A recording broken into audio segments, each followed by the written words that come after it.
Sa pagpapatuloy ng regular na sesyon ng Bangsamoro Parliament kahapon April 22, tinalakay ng mga mambabatas ang iba't ibang mahahalagang usapin, kabilang ang pagpasa ng mga prioridad na panukalang batas, pagpapatuloy ng deliberasyon at pagtalakay sa Bangsamoro Revenue Code at pagpapakilala ng mga bagong panukala na nakatuon sa pagpapalakas ng serbisyo at kaunlaran sa rehiyon.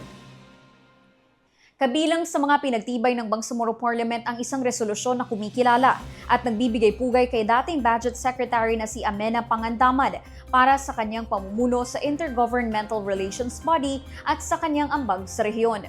Kabilang sa mga umabot na sa ikalawang pagbasa ang mga panukala para sa kababaihang PDL, a managed chain system at ang pagtatag ng isang orphanage village at learning center sa Nabalawag Special Geographic Area.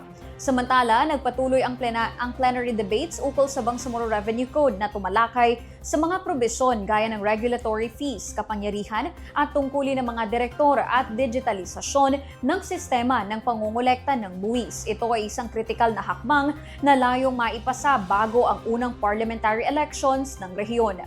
Ipinakilala rin ang tatlo pang panukala ang Bangsamoro Job Portal Act of 2026. Isang panukalang lilikha ng Bangsamoro Commission on Early Childhood Care and Development at ang mungkahing pagpapalit ng pangalan ng Tamparan District Hospital tungo sa Lanao del Sur Provincial Hospital.